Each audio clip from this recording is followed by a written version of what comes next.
please join me in welcoming to the Distinctive Voices podium, Dr. Alan Bird.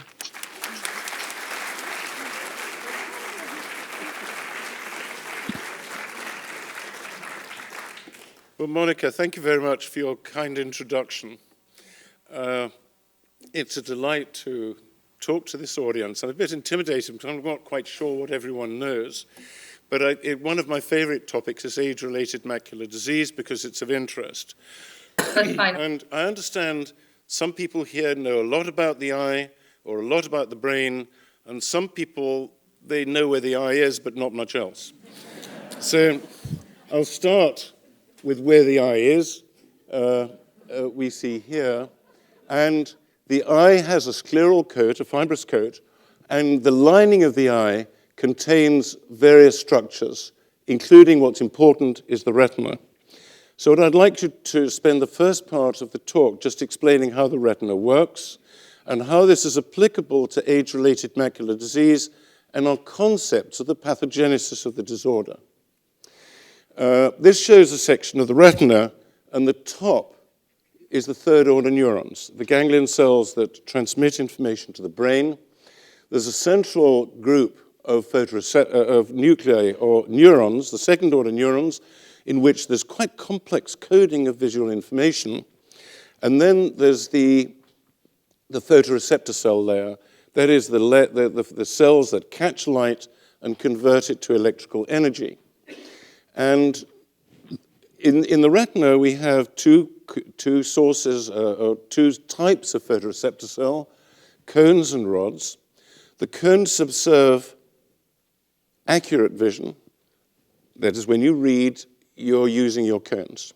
It subserves color vision, and they work well in bright light. The rods subserve vision in dim light and are probably also important in movement detection. And this is the area of retina that's important in age-related macular disease.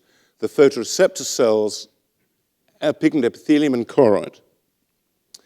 So this is a blown-up picture of that. So we see here the photoreceptor cell. This is a cone, and this is a rod. The pigment epithelium, Bruch's membrane, and choroid. And the rest of the evening is going to be talking about these cell systems. The choroid is the vascular layer that provides nutrition for the photoreceptor cells.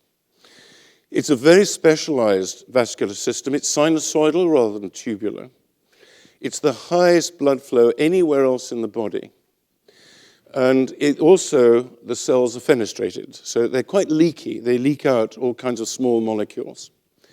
Bruch's membrane is a supporting layer here that is interposed between the choroid and the pigment epithelium. And the pigment epithelium is responsible for directional movement of all kinds of electrolytes and cations and the like, and also produces growth factors from the basolateral domain and the apical domain that maintain the morphology and the function of the structures. And in particular, it secretes VEGF, vascular endothelial growth factor, outwards. And that's why the choroid is a sinusoidal system and fenestrated. These are the photoreceptor cells. The nuclei are up here somewhere. And you see here an inner segment that is packed full of mitochondria, energy generation for the cell and so on.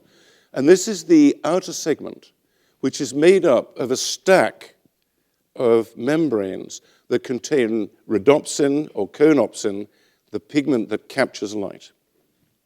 Now, another important concept is that some part of the outer segment is shed every day. So, and the shed material is taken in by the pigment epithelium as a phagosome. It amalgamates with the lysosomes, which is degradative enzymes, and the material is degraded by the lysosomal enzymes. And with time, you have undegraded material that collects in the pigment epithelium, which I'll call residual bodies. It's a kind of waste material, rather like clinker in a boiler. It's material that just sits there. And we see here electron microscopy, and now you can appreciate the laminar structure of the outer segment. And these are rods, but we see here a rod that's just shed, and this is a pigment epithelial cell that sends up these microvilli around the rod, And here we see a shed part of the rod, and here we see a bit that's been taken in by the pigment epithelium, the phagosome. And here we have a cone that has done the same thing. It's shed, and these are being taken in by the pigment epithelium. And a new disc is obviously formed at the top end of the photoreceptor cell. And a disc will last about 10 to 14 days as it's displaced downwards and then shed. And these are important principles in understanding how the retina works and how it may be relevant to age-related macular disease. The second thing is the fovea. That's the part of the eye that you read with is quite specialized. And this is a photograph of the back of the eye with the blood vessels in the retina, the optic nerve head, which is where the ganglion cell axons go down to the brain and is represented in vision as the blind spot. And just temporal to the optic disc is the fovea, a specialist part of the retina. And in the middle, we have the foveola. On histopathology, you can see the specialized nature of this part of the retina. The second and third order neurons have been expelled from this area, so the retina is thinner. The photoreceptor cell axons take a route from the photoreceptor cell up to its appropriate second order neuron. And there's also yellow pigment there. That's why it's known as the macular lutea, the yellow spot. And it's the presence of the luteal pigment that gives it its name. And this is something that had been seen for years. When people opened a human eye, they saw a yellow spot at the back. And that's because of this pigment. Now, age-related macular disease can be divided into the early stages and the late stages. In the early stages, there's good vision. But we can see changes at the back of the eye that indicate that somebody is developing age-related macular disease. As a consequence of the early changes, we see various things occur, which is late age-related macular disease. But let's look at the early stage first. And what we see in the early stage, and you see here the optic nerve head and the fovea macula, just as we saw on the previous image. And you see these white deposits. Now, these are called drusen, and these are deposits in Bruch's membrane. And those deposits indicate that this is the eye of somebody who's aging and has early signs of age-related macular degeneration. Now, people at this stage will have normal reading vision. There may be other symptoms, but poor reading vision is what they'll notice first. Now, what is interesting is we look from one patient to another, we see that the pattern of drusen is quite different from one person to another. In some people, we've got these great, rather ugly deposits. In this person, they're rather more defined, and they've got little pigmented spots on the top. This person has got drusen, but they're not in the center. They're distributed around the center. And in this person, you'll see these very fine drus. But if you look at two eyes of an individual, the drusen look very similar one to another, suggesting that the distribution of drusen is telling you something about the disease in that individual. And if we look at the concordance between two, that we find that if we look at siblings with age-related macular disease, we find major concordance between the distribution of drusen between the two siblings. And when they looked at monozygotic and dizygotic twins, there was much more concordance between monozygotic twins than dizygotic twins, indication that there is a genetic influence involved in the pathogenesis of the disease. And various genes have been identified. The first one was CFH, and it was extraordinary that people were doing GWAS on 1,000 and they didn't get an answer. So they did it on 5,000 patients with complex disease and didn't get an answer. So they said, well, we need 10,000, and they didn't get an answer, so maybe you need 30,000. CFH was found on 87 patients. It was so easy. And we're dead lucky in ophthalmology. So many good things have happened in ophthalmology that was a doddle for us and very difficult for anyone else. So that was an extraordinary discovery. But you can imagine from that, it's a really big risk factor. Several of the risk factors are involved in the complement cascade, the immune response. Factor B, C2, C3, part of the complement cascade that's part of the immune system. And I'm sure there are people here who know much more about the complement cascade than I do, but I understand it's important. But when we look at spurs, there is no concordance between spurs. Now you'd say, well, that's odd. Does that mean to say that environment is not important? Or maybe the environmental factors are ubiquitous, they're everywhere. So you'd say, well, tea bags, or dried coffee, or saran wrap that you wrap your food in, something that's happened. Because it's undoubtedly relatively rare 50 years ago, and it's now very common. And I missed the first two slides, somehow missed out, but age-related macular disease accounts for 57% of blind registration in the United Kingdom. Huge. It's exactly the same in North America. It's exactly the same in the rest of Western Europe. It's an enormous burden on society. And that environment, and so it's possible that in our population at least, the environmental factors are the same. So everyone goes to, I was going to say Sainsbury's, but I guess that's not American, Walmart or something. Everyone goes shopping at Walmart or whatever. Now, it's interesting that two factors have emerged as major risk factors, smoking and obesity. Okay, already you recognize that at least obesity is something that is a recent thing. In Japan, the disorder was very rare 40 years ago. We talked to the Japanese ophthalmologists, the elderly ones. See, we never saw it 40 years ago. It didn't exist. Now it's a major problem. The same in India. They say exactly the same thing, that it didn't exist 40 years ago, and now it's become a significant problem. There was a male preponderance at least 10 years ago in Japan.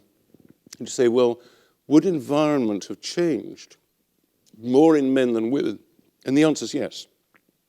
The men went out to work and the women necessarily didn't, and so on. So the environmental factors, this would be in keeping with environment being important. In world terms, WHO, until quite recently, said, well, we have no good data on A.M.D, which is strange, but they did on river blindness and trachoma. But now it's after cataract, glaucoma and A.M.D are the biggest causes of blindness in the world. So it's not just a North American and West European problem, it's becoming a worldwide problem. And something has changed to induce that. Late age-related macular disease, that's where you lose vision. And one of the complications is choroidal neovascularization. Now you can see the blood here. That's coming from blood vessels that have grown from the choroid. This is meant to be Bruch's membrane and pigment epithelium. It's grown inwards from choroid and then breaks through the pigment epithelium. And as soon as you've destroyed pigment epithelium as a structure, the photoreceptor cells have lost their metabolic support and will die. There is quite good treatment for this, what works for many people, and that's anti-VEGF. Again, we're very lucky in ophthalmology. Choroidal neovascularization is a single growth factor disease. And if you knock off VEGF with anti-VEGF agents, the blood vessels disappear. And if you can cause them to disappear at this stage, then you retain vision. The other form of late age-related macular disease is this, geographic atrophy. And what we're looking at here is areas where the pigment epithelium has died away. And inevitably, if you lose pigment epithelium, you lose photoreceptor cells. And that was thought to be the cause of visual loss, but we'll come into that a little bit later. If we look now, again, at this diagram of the pathogenesis of age-related macular disease, it is likely that the default pathway of early change is to geographic atrophy.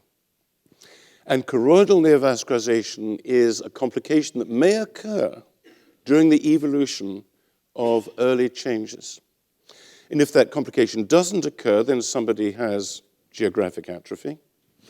But if you treat CNV successfully, the prediction is that all those treated successfully for CNV are likely at risk of developing geographic atrophy. So the major challenge in ophthalmology now is to devise a management for early age-related maculopathy whereby we can prevent this transition to late stage, particularly geographic atrophy. And that's what I'm going to talk about. So we've now introduced you to the structures, photoreceptor cells, pigment epithelium, Bruch's membrane, and choroid. And we're going to deal with each one of these as they change in age-related macular disease. And so what about Bruch's membrane? Well, I've shown you the drusen here. But the first appreciation of the importance of Bruch's membrane came from an observation where the retina and the pigment epithelium can become detached from Bruch's membrane. And you see this here, two examples of pigment epithelial detachment. You can see this big balloon here. And in diagrammatic form, it looks like this. Pigment is detached from Bruch's membrane. Now, I did a sabbatical in cell biology with Dean Bock, and we had the opportunity to discuss the pathogenesis of ophthalmic lesions, ophthalmic disease. And ophthalmologists thought, well, where does the fluid here come from? We know that the choroidal vessels leak freely. So maybe the fluid here is coming from the choroid. But they said, well, how do you know it doesn't come from the pigment epithelium? We know the pigment epithelium is pumping ions out constantly from the retina. And so some of this fluid must come from the pigment epithelium. Now, as soon as I heard that, it made all the sense in the world. Because the original concept that the fluid comes from the choroid did not explain the clinical behavior of these lesions. But as soon as you think it's coming from the pigment epithelium, suddenly it explains all the observations we've made clinically. So why would it cause detachment of the pigment epithelium? Well, if lipid accumulates in Bruch's membrane, it'll form a hydrophobic barrier, and the fluid that's moved out by the pigment epithelium cannot escape. It's trapped between the pigment epithelium and Bruch's membrane, and that was the concept. So that gave rise to several years of research, and it's a concept that is still current. So one of our fellows, Daniel Polaikoff, and there had been some suggestion that lipid collected in Bruch's, but all the specimens, of course, had been through serial alcohols, so the fat is removed. So we did sectioning of frozen sections and stained with oil red O. And this is a 15-year-old donor, and you can see just a little bit of staining here of red staining, oil red O. A little bit of lipid in a 15-year-old. Here we have a 48-year-old donor. Now you see a continuous layer of lipid. And here's a 70-year-old donor. There's a great slab of lipid there. And you can imagine what effect this would have on metabolic exchange. Now, anyone here who's done histochemistry will recognize that it's a technique that's a bit difficult. Now, it may depend on the phases of the moon, and sometimes you have to hang chicken bones from the ceiling to make it work, and so on. So we then did lipid extraction. So Frank Holtz was another of our fellows, and we did lipid extraction, extraction of lipids from Bruch's membrane. And you can see that it increases with age. That's what we'd have predicted. But enormous variation in the elderly. That is, only a small number of people get detachment of the pigment epithelium, and we'd have expected a lot of variance. John Marshall, who is a colleague, then looked at hydraulic conductivity of Bruch's membrane and related it to lipid content. And above a certain level, there's a linear relationship between the two. Firstly, there's steady increase of resistance with age, and you can explain that resistance on the basis of lipids after a certain level. So the concept looks okay for the time being. Now, where do the lipids come from? Two studies have been undertaken, one in our institute and one in Alabama. And the conclusion of both studies is that the lipids are of cellular origin. So it's not like atheroma, where the lipid comes from plasma. And it's thought that it's a product of lipid trafficking between pigment epithelium and choroid. And the lipids in the retina are quite specialized at very high levels of omega-3 fatty acid. Now, nobody knows, and fatty acids are relatively low in plasma, so how does the pigment epithelium selectively store omega-3 fatty acids? And it's thought that it probably takes in lipids indiscriminately and spits out the lipids it doesn't want. That's what lipid biochemists tell me might be happening. So you can imagine how much lipid trafficking is going on, taking in all the lipids and spitting out the ones it doesn't want. So then it looks as if it's of cellular origin. Now, it's interestingly, we looked again at this image. You can see this slab of lipid here. What would the clinician see? And the answer is nothing. We look for edges, we look for one bit of the retina that looks different from another. But when it's an even layer of lipid, we would see nothing at all. How would we detect its presence? And we turned to another disorder, Sorsby fundus dystrophy, which we thought for a long time was uniquely British. It's a monogenic disorder, and it arises in Cumbria. If anyone's near Whitehaven, that's near there where it comes from. And it has this great slab of material between a rather degenerate-looking pigment epithelium and choroid. What is the first clinical sign of the presence of this material? Because ophthalmoscopy, we can't see it. And we now have to introduce a new test, which is fluorescein angiography. This is a technique whereby fluorescein is injected intravenously, and we photograph it as it circulates through the back of the eye, illuminating with blue, but with a yellow barrier filter. So all we're recording is the fluorescence from the injected material. And you can see here the blood vessels of the retina, just as we saw before. Here is a little area of choroidal new vessels. So that's nice. Now we see here an even fluorescence, and that's fluorescein in the choroid. The fluorescein has leaked freely out of the choroid through the fenestrae, but here there is no fluorescein. It tells us the choroid isn't normal. Presumably it has no fenestrae and may not be sinusoidal anymore. Well, we'd never seen this in age-related macular disease, partly because we'd never looked. So we had a look. And he said, well, let's look at the fellow eye of somebody who's lost vision from A.M.D. Let's look at the angiogram and see if we see the same thing. And we do. Here we have, you see how little of the choroid is fluorescent in the early stage of the angiogram. And even here, late, when the veins are filled, we see holes in the choroidal fluorescence. Slow acquisition of choroidal fluorescence exists in this person, we think maybe due to the presence in Bruch's membrane. No, we quizzed the patients. It was, we saw this sign in just about a quarter of the eyes that we looked at. And we looked at the fundus photographs. They didn't look any different between the two groups. The visual acuity was the same, 20/20, 20/25, 20/30. But when we talked to them, they knew who was who. The people with slow acquisition of choroidal fluorescence say, well, I don't see very well in dim light. And when I go from bright light to dim light, bright light I find unpleasant too. And when I go from bright light to dim light, it's really difficult. When driving, headlights coming at me, they leave a big blind spot, which may be there for a minute and a half. If you continue driving, of course, you can imagine the problem.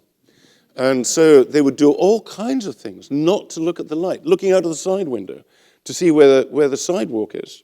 We call it a pavement, but the sidewalk is. Ignoring the fact, of course, there may be cars parked in front. I mean, they go to enormous lengths to avoid looking at that light. And then finally, a symptom I've never heard before. I had never heard before we did the study. I'm sure many of you in medicine, you know, when you do a study, you get to know people really well. And they start telling you things that otherwise wouldn't tell you. But they say when they wake up at night, they've got a big blind spot, a disc, a reddy brown disc obstructing their vision. So when they look at the clock disappears. And often they wake up during the night to go to the lavatory. They may not turn the lights on because there's enough light coming in from the street lamps. When they look at their slippers, the slippers disappear, and the man says, when I look at the lavatory disappears. A very peculiar symptom. Now the question is it really true that they have reduced vision? And we tested them. These are the normal group, and this is the slow acquisition group. You can see the visual acuities. This is metric rather than imperial measure. But look at the loss of sensitivity. In the dark adapted state, up to 3.4 log units of loss of sensitivity. A 6,000-fold loss in dim light in the dark adapted state in somebody who has normal suprathreshold vision. Extraordinary loss of vision. Does the choroid change? Well, it does. These are casts, and this shows a cast of a healthy choroid in a young person. You can see that it's sinusoidal, and you can see the imprint of the fenestrae. Here's from a 78-year-old. It's tubular. And there's no evidence of fenestrae. And I think this is the kind of change that is occurring in choroid. Why is the choroid the way it is? Because of VEGF being expressed by pigment epithelium. If you put a slab of lipid in there, the VEGF doesn't get through anymore, and the choroid will revert to a tubular system. So what do we know about the pigment epithelium? This discussion of the role of the pigment epithelium is much more recent than Brooks membrane. And it relates to an observation made by another of our fellows. We were sent a scanning laser ophthalmoscope to do fluorescein angiography. So you turn on the blue light, you put the filter up. Before you do the angiogram, this image appears. So others had seen it and sent the machine back, said, your machine's a rubbish machine, you've got your filters all wrong, something is fundamentally wrong with this machine. But Andrea von Ruckmann, who is a fellow, took 12 images and said, come and look at these. And it became evident what we were looking at is autofluorescence in the pigment epithelium. Now, the way that comes about, it's the autofluorescent material is from A2E. That's 2 molecules of vitamin A to 1 of ethanolamine, one of the polar phospholipids in membranes. And these accumulate in the outer segments as they get older. And it relates to incomplete clearance of vitamin A. You know, that when you see vitamin A is released, it's cleared by the photoreceptor cell, sent down to the pigment epithelium, and the all-trans state, it's changed to 11-cis, which is its active state, and sent back up to the photoreceptor cell. Incomplete clearance of vitamin A is thought to give rise to this accumulating in the discs. So the old discs have significant quantities of A2E. The disc is, of course, shed, taken in by the pigment epithelium as a phagosome. The lysosomal enzymes do not degrade A2E. It accumulates. And in the acidic environment of a lysosome becomes autofluorescent. So what we're saying is that autofluorescence reflects metabolic activity, outer segment renewal. It will be increased if the pigment epithelium is dysfunctional or if there's increased metabolic load. So when we look at autofluorescence in people with early age-related macular disease, these are reflectance images. So you can see the drusen that we saw before in the color photographs. The autofluorescence in just over 50% is homogeneous. But in some, you see focal increases in autofluorescence. And in some, the autofluorescence is very irregular. So we'd say that we have a homogeneous autofluorescence, focally increased or uneven. Does it correspond with the drusen? Are they fluorescing? Well, they're not. Is the correlation between 2 eyes of the pattern of autofluorescence in somebody with bilateral early A.M.D? If so, it's telling you something about the disease in that individual. And does it tell you something about the risk of visual loss? And the answers to both answers is yes. Here we see reflectance images and autofluorescence images taken a year apart in one individual. And it's clear that autofluorescence is identical between the 2 eyes. And here we have an individual. You see the reflectance. There's a little area of geographic atrophy here, drusen. And we see focal increases of autofluorescence above and an area of increase below. 2 years later, the areas above now have geographic atrophy. The area below is breaking up, and a further year later, we have manifest GA in that area. So there's clearly an association between focal increases in autofluorescence and geographic atrophy. And Frank Holtz, who is a fellow who went back to Germany, did a lot of work and showed that clearly is the case. So what do we know about autofluorescence? Well, it does increase with age. And here we have, again, a 16-year-old donor, 46-year-old, and a 72-year-old. Work done by another person working with us, Akiko Okubo, from Kagoshima in Japan. It clearly increases with age, although it's kind of reassuring that a 16-year-old has some signs of aging. She measured the autofluorescence, and it's a quadratic relationship. It goes up, but tends to fall off in the elderly. You have fewer receptors at that stage, so maybe that makes sense. But an R squared of 0.45, 45% of the variance in autofluorescence is explained by age, 55% by something else, environment, whatever. Akiko also recorded the area of residual bodies. That's the bit of stuff that's undegraded. From where the autofluorescence is derived, she then plotted autofluorescence against residual bodies. It's a direct relationship. It would have been amazing had that not been the case. But an R squared of 0.26. The relationship is not a strong one. We have two people up here who've got loads of autofluorescence, two down here who have very little, and yet their residual body area is about the same. I saw this, and I was just amazed. I did not expect this. Very surprising. So we went through the literature, which I guess we should have done before, but didn't. And we found that if you bring up rodents, a litter of rodents on a low vitamin A diet, they'll have residual bodies, but they hardly fluoresce at all. A similar litter brought up on a high vitamin A diet have about the same amount of residual body, but they fluoresce brilliantly. So dietary vitamin A will influence that. So you'd say, well, these two here, they must have taken in lots of vitamin A. They really ate healthily.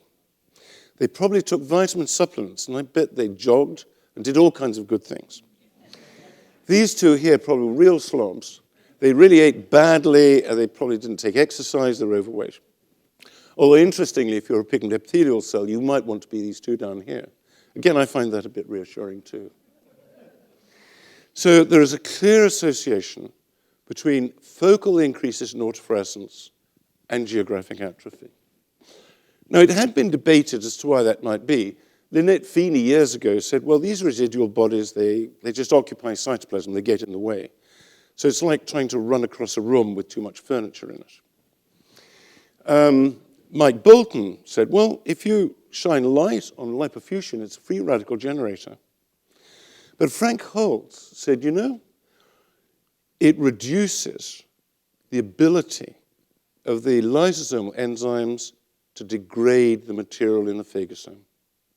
And it does that by acting as a surfactant, so it causes leakage from the phagolysosome. The enzymes work best at a pH of about 4.2, so it's quite acidic. And if there's leakage of the membrane in the phagolysosome, the pH is going to go up. And a further study has confirmed this delay in degradation of the phagosome. So Akiko Okubo had gone back to Kagoshima at that time and said, well, look, what we're going to do is to delay or prevent degradation of the phagosome, and let's see what happens. So she injected E64 into Sprague-Dawley rats. And a single injection, you'd see, this is pretty much what you'd all predict. You know, if it prevents degradation of the phagosome, there are going to be more phagosomes. And that's exactly what she saw. If she gave repeated injections, 2 or 3 injections, more phagosomes. Again, that's what you'd predict. But loss of smooth endoplasmic reticulum, which scientists tell me means lipid metabolism is downgraded, rather like a hibernating cell, or a cell from a hibernating animal. Loss of basal infoldings in the pigment epithelium. The choroid is losing fenestrine. So VEGF expression outwards is going down. But most striking of all, photoreceptor cells had short outer segments. And in one or two areas, there was photoreceptor cell loss. So what is the conclusion from that? Well, the conclusion is, I think, the most likely conclusion is that the lipids from the phagosome, when it's degraded, are rescued and sent back up to the photoreceptor cell. And that plasma supply of lipid is absolutely inadequate to undertake this function. Now, one of the leading medical retinal people, Don Gass, always drew diagrams. So I thought, finally, I must do a diagram. So I did a diagram. So we have pigment epithelium here, where you have increasing amounts of lipofuscin. And eventually it gets to a stage when the lipid is no longer being sent up to the photoreceptor cell because the phagosome is not being degraded. Loss of outer segments and eventually cell death. So when we say, how are these two related? Lack of recycling. Now, it's an interesting, this vitamin A story. In the United Kingdom, 10 years ago, we reckoned that about 80% of that only 25% of visual loss is due to GA. Now, this is the patients who are fit enough to get to Moorfields, so we don't see the older section. But in Iceland, we were the reading center for the Iceland A.M.D. study. 80% of visual loss is due to geographic atrophy. Now, how many of you have been to Iceland? It's not one or two, but so whenever I go to Iceland, by about the middle of the second day, you wonder if you're going to get fish to eat at any meal at all. Fish for breakfast, fish for lunch, fish in the evening, and quite often salmon too. So they have a high fish diet, which I'm told contains quite a lot of vitamin A, but also every Icelandic person takes high vitamin A supplements in the form of cod liver oil. They got all these cod. So they make loads of cod liver oil, and they're given out free to Icelandic people, so they thought this was healthy. If there's any group that doesn't need vitamin A supplements, it's in Iceland, but they took it.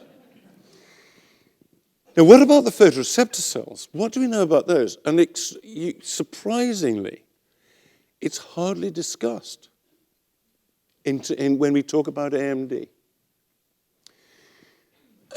And yet, three early studies by Hogan and Sarks said photoreceptor cells are lost early in age-related macular disease, long before there's death of pigment epithelium.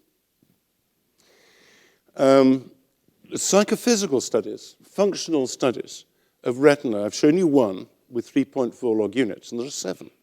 And they all show exactly the same thing. People with normal visual acuity, 20/20 vision, may have massive loss of rod function, that is nighttime function, and less loss, but undoubted loss of cone function as well. You imagine 6,000-fold loss of sensitivity in the dark with a vision of 20/20. They all show the same thing. I had the opportunity to work with Greg Hageman, who is in Salt Lake City, and he has 2,500 pairs of eyes from donors at death. They're all collected within 2 hours of death. He has medical records of those who've had medical problems, including ophthalmology. And sometimes he has fundus photographs, he has fluorescent angiograms, all kinds of evidence. And he had 80 pairs of eyes from people who had been diagnosed as having geographic atrophy. Now, in some of them, it looks as if the atrophy was probably consequent upon choroidal neovascularization. But we finished up with 38 donors in which there was clear evidence that geographic atrophy had caused their visual loss.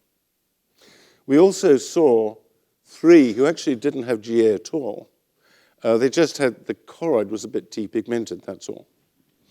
So the question we asked is, what do the photoreceptor cells look like beyond of GA? That is, so we're looking at the area just beyond the GA where the retina looks relatively normal. And so here we have the edge of the pigment epithelium, here seen on autofluorescence and light micrograph. We see a good layer of photoreceptor cells immediately beyond the edge. But that was in a minority of patients, a minority of donors. And even in this donor, if we looked somewhere else, what did we see? Whoops, a single line of photoreceptor cells. They're only cones, there are no rods, and you'll recognize there's no outer segments. They got some inner segments, but no outer segments. A single line of photoreceptor cells. And if we go further away from the GA, it doesn't look any better. In fact, it looks worse for a bit. These are the photoreceptor cells, that's it. These are the second-order neurons. Now, this isn't a 70-year-old. Now, if we look at an 84-year-old, we see the same thing. Here we have the edge of the pigment epithelium, 2 lines of photoreceptor cells, and then we go further away, the odd cone, and that's it, until we hit a bit of retina that starts to look as if it might subserve visual function. So, and these are areas of retina that to us would look pretty good. And so we did look at the patients who'd been diagnosed as GA but didn't have it. And here we have intact pigment epithelium, but look, 1 or 2 lines of photoreceptor cells, and that's it. A fundus that looks pretty normal. Extraordinary loss of photoreceptor cells. So what's the conclusion? Well, photoreceptor cells are lost early in some people. That's clearly the case. Rod loss greater than cone loss. But perhaps the most important conclusion is that the functional loss we recorded in early A.M.D. is due to cell death, at least in part. That is, people with 20/20 vision, a fundus that looks pretty good, may not have very many photoreceptor cells, at least in a proportion of them. Now, Greg Hageman also did some interesting work. He measured in these donors the amount of residual bodies and the thickness of Bruch's membrane. And here you can see, this again is the one you've seen before, few photoreceptor cells. Bruch's membrane is really nice and thin, and we can see that the chora capillaris is well perfused. You can see the red cells there. But contrast it with this patient. Great thick slab of material in Bruch's membrane, greatly thickened Bruch's membrane. No chora capillaris. Chora capillaris is gone. He then plotted Bruch's membrane thickness and the amount of autofluorescence of pigment epithelium. So he's really comparing the age change in Bruch's membrane, the age change in pigment epithelium. There's an inverse relationship between the two. So it's not that everyone is aging in the same way. It varies a lot from one person to another. And you could argue that this is the autofluorescence and this is Bruch's membrane thickness. You could argue, well, these people here, they've got a great thick Bruch's membrane. Vitamin A is not going to get into the eye. And that might protect them from accumulation of lipofuscin. The importance of this relates to treatment trials that are now being undertaken based on these concepts. So some people have said, well, what we're going to do is we're going to do neuroprotection. So CNTF, and they have encapsulated cells that express CNTF. So CNTF is chronically being exposed to the retina to prevent photoreceptor cell death. Well, that would do for any type of A.M.D. If you can stop them dying, that's great. But other people have said, well, what we're going to do is we're going to block lipofuscin formation. We're going to restrict the availability of vitamin A to the retina. And you can do that by blocking the eye, or you could cause loss of the carrier protein. Other people have said, well, we really think Bruch's membrane is the major problem. What we're going to do is to mobilize the lipids and the proteins from Bruch's membrane. If we can mobilize the proteins, the lipids will disperse. Zinc buffers might do that. Zinc is a major stabilization of protein deposits by oligomerization. Or A-beta amyloid antibodies, maybe that would do it. Because A-beta 40 and 42 are in Bruch's. Maybe antibodies would help. But if you think about it, that blocking lipofuscin formation would be great for these people, but it won't help these because that's not their problem. And treating Bruch's membrane would be really good for these people, but no good for these because that's not their problem.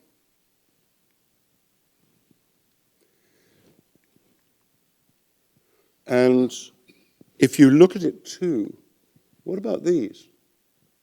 They don't have either. They don't have excess lipofuscin. They don't have thickening of Bruch's membrane. And if you look again at this, what killed the photoreceptor cells in this patient? Bruch's membrane looks fine. The pigment epithelium looks okay. I mean, it may not work well, but it looks all right. But it remains a dilemma is why did this patient lose photoreceptor cells? So when we look at age-related macular disease, we see that the target, then the major structural changes vary a lot from one person to another. Age-related macular disease is not a single disorder. So is it possible that in some people the choroid is affected, irrespective of everything else? We have some evidence that might be the case. Certainly Bruch's membrane. You've seen the evidence for that. Bruch's membrane may be thickened, but other structures may be normal. Or the pigment epithelium. Maybe in some people it's pigment epithelium that's the problem. And in others, there may be photoreceptor cell loss that's nothing to do with Bruch's membrane, nothing to do with pigment epithelium. Now, this is clearly crucially important. It may be related to the genetic risk. Now, we know it's a multifactorial disease, many genes involved, many environmental factors involved, and it wouldn't be surprising if A.M.D. was not a single disorder where everyone followed the same path. And so, clinically, it's now down to the clinician.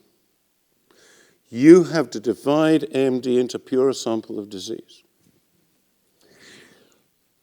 And I can imagine a situation whereby we've got a really good treatment for A.M.D. in the sense it's really good at freeing Bruch's membrane from lipids, causing dispersion of proteins from lipids. And you recruit 400 or 500 patients to the study, and it's a negative study. It's negative because only 30% of people recruited to the study was that therapeutic approach appropriate. And the noise generated by the rest will make it a negative study, even though it was a good therapeutic compound. So it is a resolution amongst ophthalmologists that we need to measure the thickness of Bruch's membrane. We need to measure autofluorescence of the pigment epithelium, and there are imaging systems by which we can do this.